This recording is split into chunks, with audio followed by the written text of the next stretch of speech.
religion today. And I'm not saying that all Pharisees, scribes, and priests and Levites were represented here. But those who were at the foot of the cross were up to no good. And I do believe that there are those in all religious groups that are not found in the New Testament that are up to no good. What do I mean by that? Am I being unkind? Let me clarify what I'm saying here. There are those today who will go out and preach that all you need is sincerity and honesty. And if you are sincere and honest as a person and you're a pretty good person, God's going to compare you to the rest of humanity and He'll save you because you're going to be above and beyond the rest. Now the devil wants you to believe that because it's a false doctrine. But it's an easy doctrine. It doesn't have much resistance like that truck that flows through the wind without much resistance. Well, there were those in Jesus' day who were teaching for doctrine the commandments of men. And they were telling the people, as long as you do what we tell you, you'll be fine.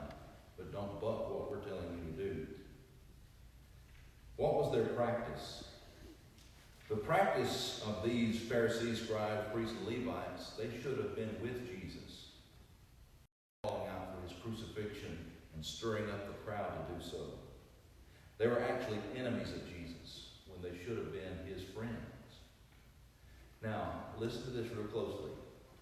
New Testament Christianity that we read about here, pure New Testament Christianity,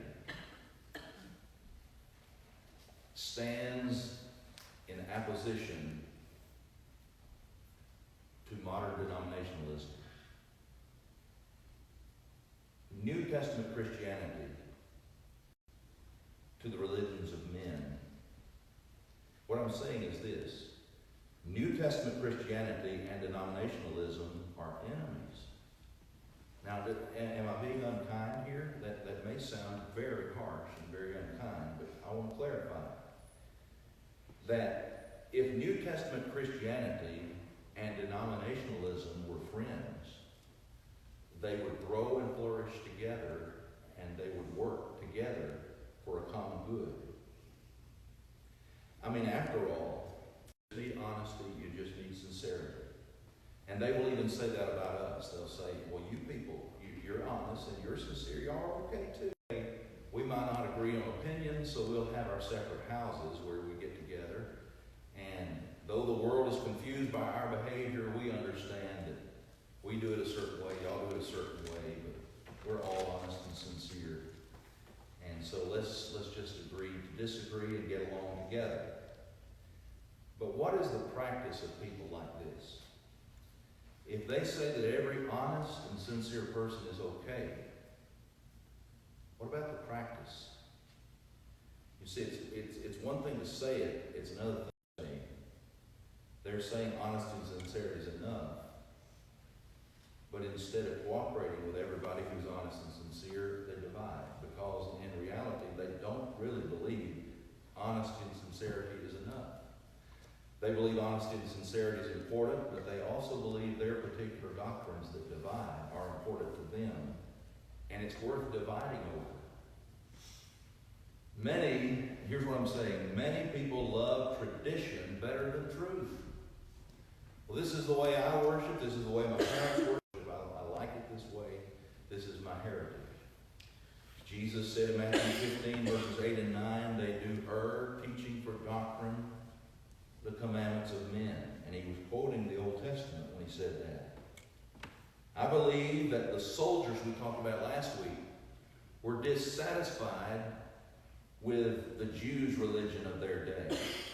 They saw them disagreeing with one another and their hypocrisy, and they said, that's not for us, we're soldiers, and if it weren't for these people, our job would be a lot easier. We have to do these things, keep peace among the Jews. There are people today in droves that are dissatisfied with denominationalism, and they group anyone who's been affiliated with Christianity as belonging to organized religion. So they're throwing out the baby with the bathwater. And they're turning to New Age philosophies But most of them are turning to secularism. And this is non-religion. This is religion on my terms. I'll do religion my way fit.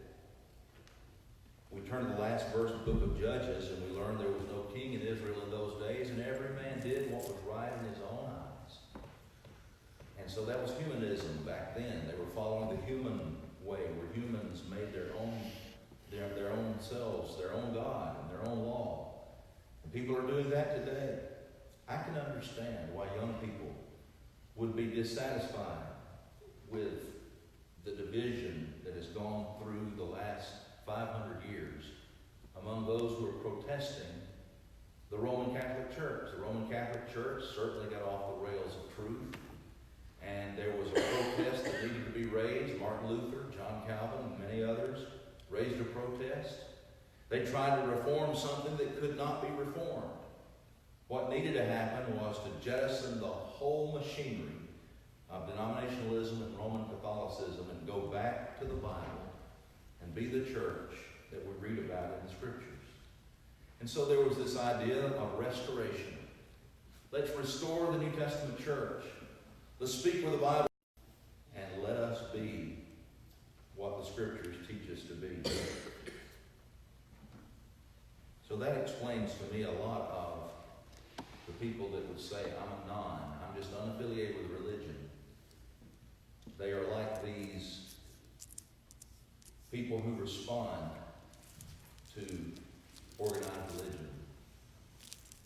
And I can see the soldiers of Jesus' day really resenting these so-called religious leaders who were actually cold-blooded murderers, and they made them nail Jesus to the actual cross. You see, the religious leaders were crying out for his crucifixion. They didn't want to do the nailing or the scourging. They let the Gentiles do the dirty work. But both Jew and Gentile were guilty that day of crucifying Jesus. The centurion was there, and he was the one in charge of the whole affair. He was the one who was in charge of the other soldiers. The centurion might be in charge of 100 other soldiers or fewer. But he was certainly one who was in charge, and the Jews that were citizens of Rome, and he was there to make sure that this went according to the plan. Now, the events that happened after Jesus died convinced this centurion that Jesus was no ordinary man, but he was the Son of God. What happened when Jesus died? The veil of the temple, some 70 feet in length, ripped from the top to the bottom. It was 4 inches thick. That could not happen except by divine intervention. He was not an emotional, follow the leader kind of guy.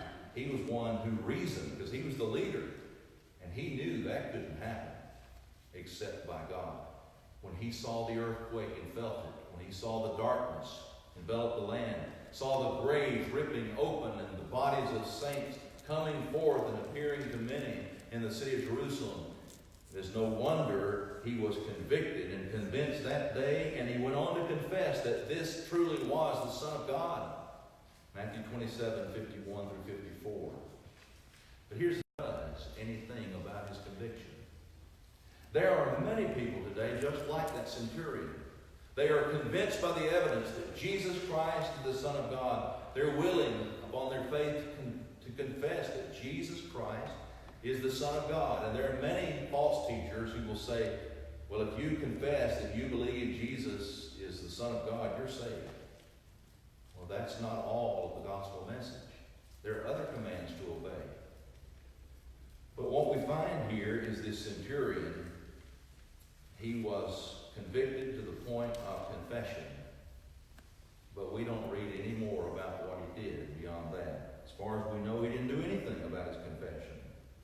And there are those who today, they believe, but they don't follow Jesus through with complete obedience. In James 2:19, we read that the demons themselves believe and tremble. They believe in God. They're not atheists. They're not agnostics. The demons know there's a God, and they know that Jesus is the Son of God, but they don't obey. They're evil. You've obeyed that form of doctrine delivered to you. Obedience comes from the heart. This man had conviction in his heart, but it should have followed through with obedience. Because Hebrews 5 verse 9 says that Jesus is the author of eternal salvation to all that obey him. So we find many people like the centurion. They will believe in Jesus, but they will not put their faith into evidence. And then one other group I want to mention this morning. These are the followers of Jesus. Matthew 26, 56 through 75 tells us that the followers followed Jesus all the way to the cross. There were women there who followed Jesus all the way from Galilee. These disciples, among them were Peter. Simon Peter had been one of those closest to Jesus. And yet Matthew 26, 56 says, then all the disciples forsook Jesus and fled. When they arrested Jesus and led him away to be crucified, isn't that amazing? When he's offering bread to the people and healing for their diseases, they follow him. The masses follow Jesus. Gladly they listen to his teachings.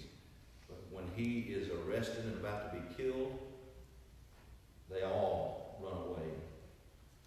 Peter followed Jesus afar off. What does this mean? It means that he was far enough back that he didn't have to accept responsibility. I mean, if they got to killing Jesus and killing other disciples, he'd be far enough back where he could get away. But he remained close enough to watch. Close enough so that when the rooster crowed, Jesus could turn and look at Peter, and Peter could see those penetrating eyes as he had, like Judas, betrayed Jesus.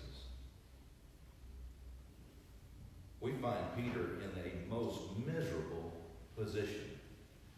And I find a lot of disciples today in this very position Peter was in.